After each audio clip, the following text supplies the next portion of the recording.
With Powerwall 3 mounted, the next step is to bring conduit and wiring into the unit. This video applies to the North American version of Powerwall 3 with an updated PV connector that looks like this. Older versions of Powerwall 3 have a PV connector that looks like this, which is covered in a different video and in the installation manual. Before performing any wiring, ensure that the enable switch and breaker are both turned off. Wiring will connect Powerwall 3 to a 2-pole conductor with 2 line conductors plus a neutral and a grounding conductor. The breaker for Powerwall 3 is typically located in backup gateway, but can also be located in a load center that will be backed up by the system.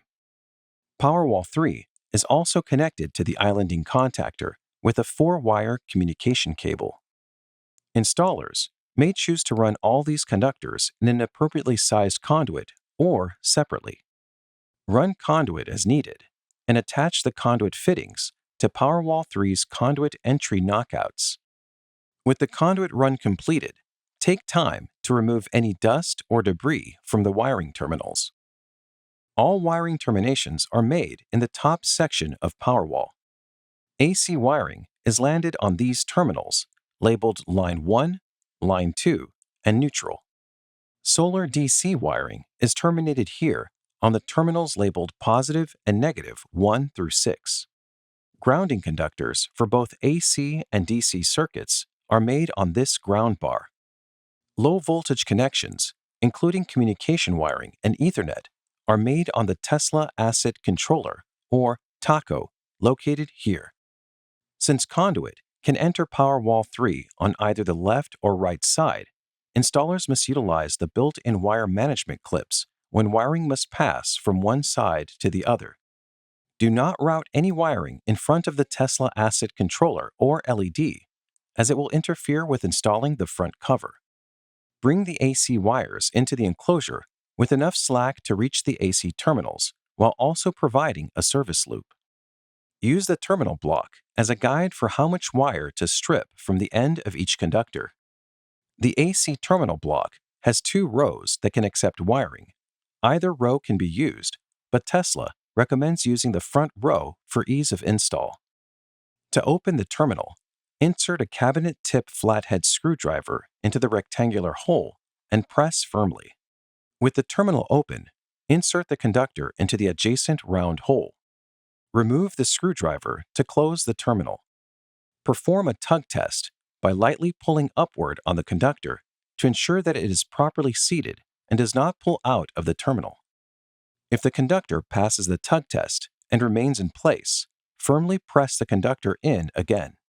If the wire pulls out of the terminal during the tug test, retry and ensure that the terminal is fully opened before inserting the wire.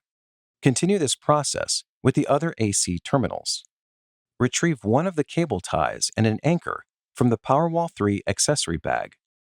Insert the anchor into the threaded hole by firmly pressing inward.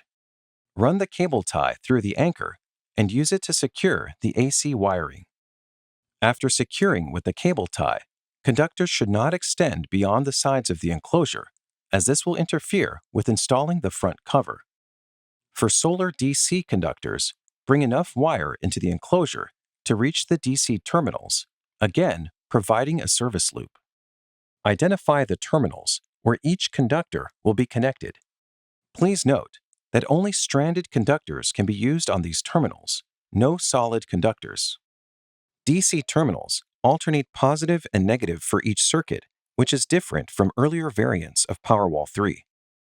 Circuits of 13 amps or less can be landed on any of the terminals. If there are any circuits of more than 13 amps, the jumpers included in the accessory bag are used to double the current capacity of 2 neighboring sets of terminals to 26 amps. Note that some units have a higher ampacity rating of 15 amps for a single terminal and 30 amps for jumped terminals. Refer to the product label for exact specifications. Please note that jumpers can only be installed to join terminals 1 and 2 and terminals 5 and 6, not between terminals 3 and 4. Jumpers are installed by inserting them straight down into this back row until fully seated. Please note that only the jumpers provided in the accessory bag should be used. Use the terminal block as a guide for how much wire to strip from the end of each conductor. Press down on the button in front of the terminal, then insert the stripped conductor straight down into the terminal as far as possible. Perform a pull test to confirm that it is fully seated in the terminal. Repeat these steps for all DC conductors. If a conductor must be removed, press this button to open the terminal, then pull the conductor out. With all PV conductors terminated, secure them with the provided cable tie and anchor. Powerwall 3 ships with multiple clamp-on Ferrite cores, which must be installed around the AC and low-voltage wiring within the unit. Refer to the installation manual for the exact location of each core. With the AC and DC connections completed, the next step is to connect Powerwall 3 to backup switch or backup gateway. This is done with a 4-conductor shielded communication cable with one twisted pair.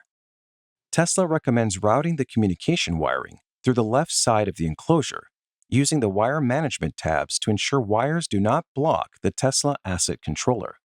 Do not route loose wires through the front of the enclosure. Strip the communication wire jacket so that it does not extend past the fan duct.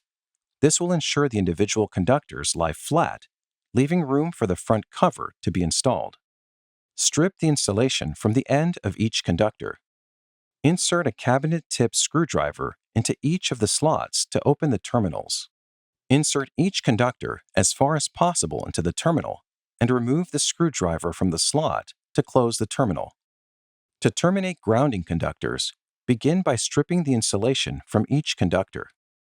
Wrap the communication cable drain wire around one of the equipment grounding conductors and insert the 2 twisted wires into one of the equipment grounding terminals, and use a T20 Torx bit to tighten the lug to 4 Newton meters.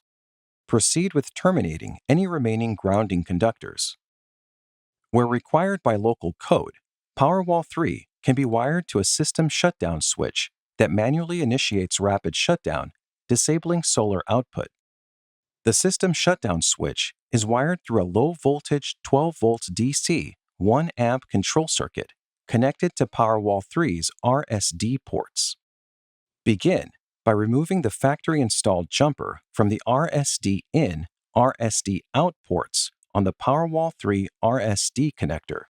Wire a 2-conductor communication cable with at a minimum 24-gauge conductors to the RSD ports.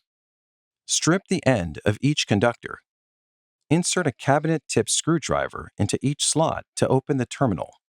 Insert each conductor as far as possible into the terminal and remove the screwdriver from the slot to close the terminal. Connect the other end of the 2-conductor communication wire to a suitable DC switch. System shutdown switches must be listed or recognized as an emergency stop button, emergency stop device, or emergency stop unit. The switch must be installed externally in a readily accessible location, preferably near utility meters, and cabling must not exceed the maximum allowable length. To provide a hardwired internet connection to Powerwall 3, connect to the customer's internet router with a Cat5 or higher cable with an RJ45 connector. Powerwall 3 has 2 Ethernet ports. Either one can be used to connect to the customer's router. The second Ethernet port is used for installations with multiple Powerwall 3 units and will be covered in a separate video.